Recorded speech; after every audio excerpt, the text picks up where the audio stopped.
आपने दिवाली के रोशन करने वाले दिए को गौर से कभी देखा है?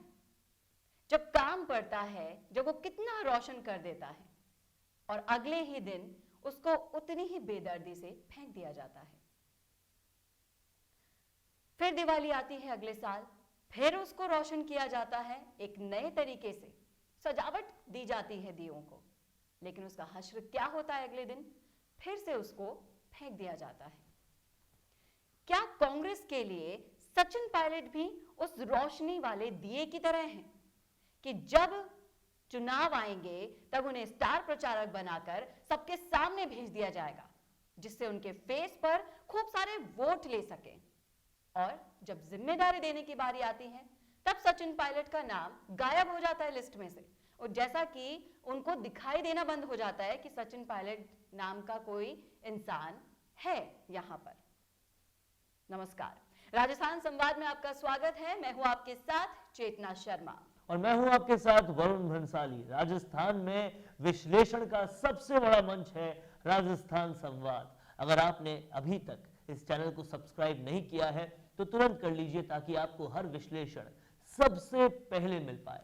जैसा कि चेतना ने बताया कि रोशनी वाले दिए की तरह सचिन पायलट हो गए हैं, जो हर कांग्रेसी को रोशन करने के लिए तो चाहिए, वोट पाने के लिए, रोशनी देने के लिए सचिन पायलट चाहिए, लेकिन जब इलेक्शन का प्रचार खत्म हो जाए तो जिस तरह से दिवाली खत्म होने पर उस दिए को डस्टबिन की तरफ फेंक दिया जाता है, उसी तरह से सचिन पायलट को भी भुला दिया जाता है।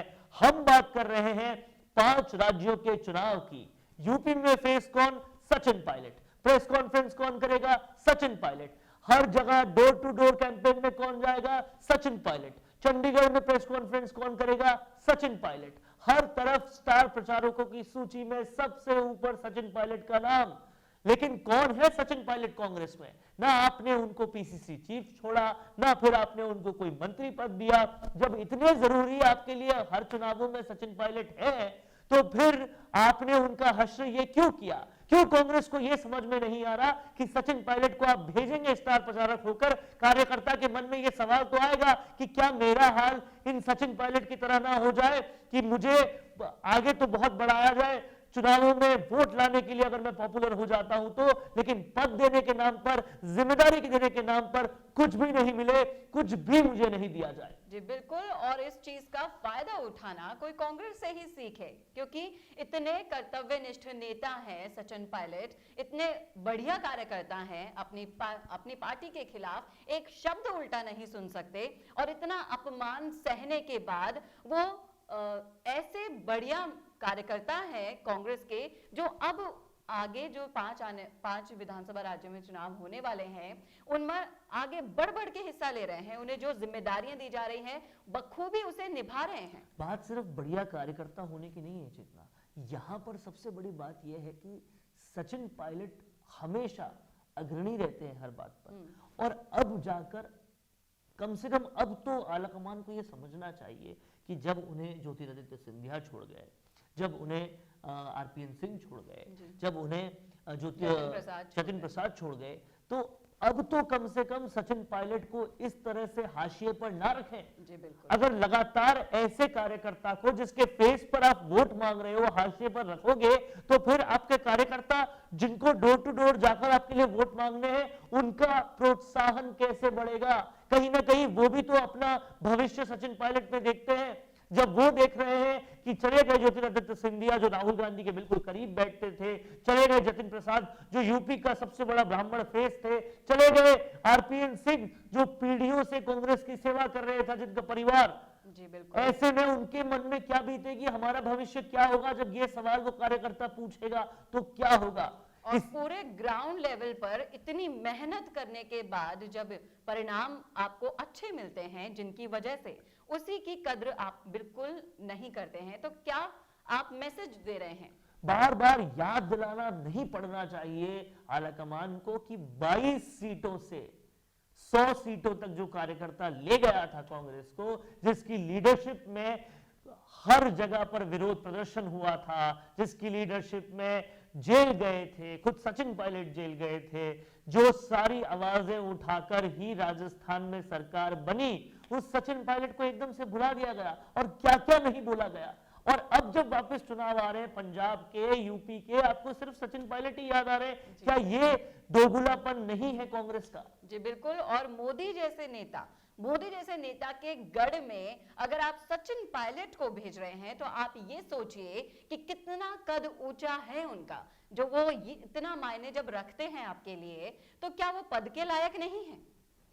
जाहिर सी बात है इन सब मुद्दों के बारे में कांग्रेस को अब सोचना पड़ेगा, क्योंकि अगर लगातार वो सचिन पायलट का सिर्फ इस्तेमाल ही करते रहे और जब पद देने की बात आई तो उनको दूसरा रास्ता दिखा दिया गया, वो पद नहीं दिया गया, तो कभी न कभी कहीं ना कहीं तो सब्र का बांध टूटेगा। और अगर ये सब्र का बांध टूट गया तो फिर कांग्रेस के पास और कुछ भी नहीं बचेगा एक कर्मठ कार्यकर्ता और पॉपुलर फेस दिखाने के लिए। जी बिल्कुल। और अपने ही फ्रेंड्स के जैसे अगर वो पार्टी को छोड़कर कभी चले गए तो पूरा का पूरा युवा वोट बैंक भी उन्हीं के साथ चला जाएगा। जाहिर तौर पर इसलिए अब इस बात की चिंता कहीं ना कहीं आलाकमान को करनी पड़ेगी, और अगर नहीं की तो ये जो प्रचार आप सचिन पायलट के जरिए कर रहे हो यही आपको उल्टा पड़ जाएगा।